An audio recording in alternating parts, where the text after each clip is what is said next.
This is my mom. That is my daughter, Megan. That's my other daughter, Grace. There's my husband.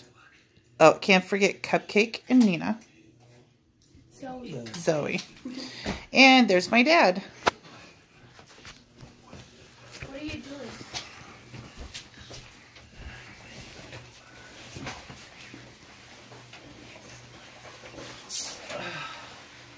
I'm so tired.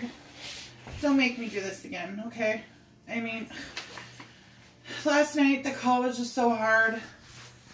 I can't stand to keep looking at the little 2-year-old. I just can't. You know, last night I got a call. It was a car that was T-boned another car, you know, hit right on the side. And in the one car was an old man. So we had, you know, one EMT taking care of him. Then we had a mother with 3 little kids sitting in the back seat. The 2-year-old, he was okay, thank goodness. He was strapped into a child seat. There was a 10-year-old little girl. She had a broken leg, or a broken arm, I'm sure of it, because there was a huge bump sticking out of the arm. But it was the 5-year-old boy. He was confused. He didn't know where his mom was. No, I went over and I was doing my assessment, and I could tell right away that there was something wrong. No, we had one eye that was bigger than the other. The pupils, all mixed up. I went around and I felt his skull. There was soft spots everywhere. Come to find out, after the ambulance came and took him away, he had to be flown to Sioux Falls. He had brain damage and ended up dying 48 hours later.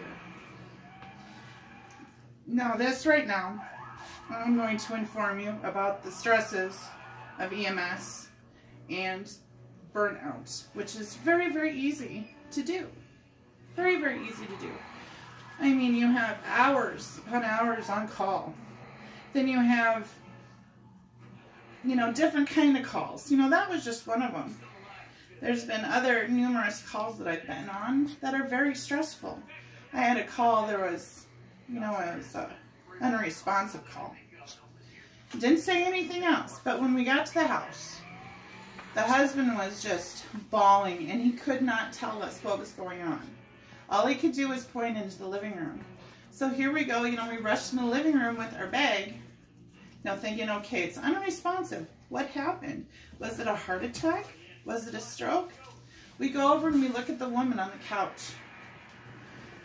She was purple already. The blood had already begun to pool. She has been dead for quite a while. One of my fellow EMTs still has a hard time to this day with the smell in the room.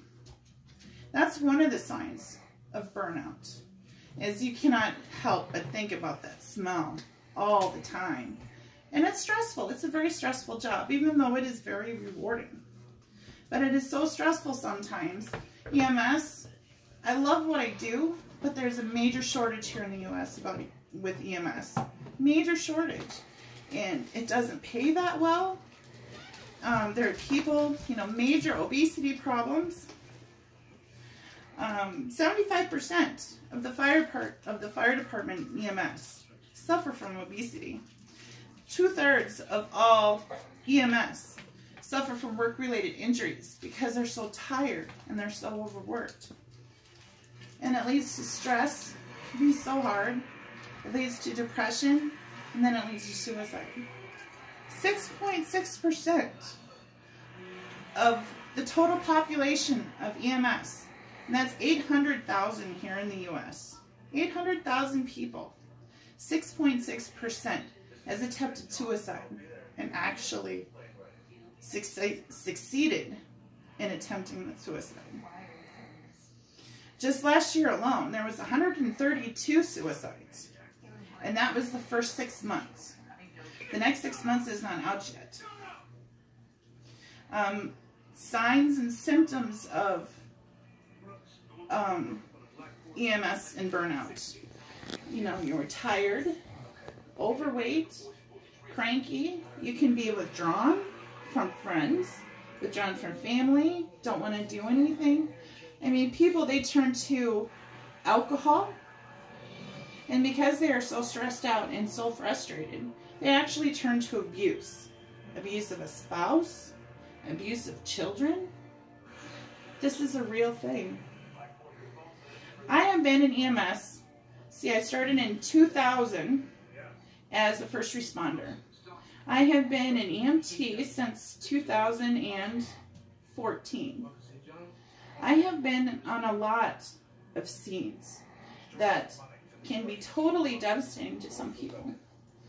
I was on a scene once where it was another unresponsive.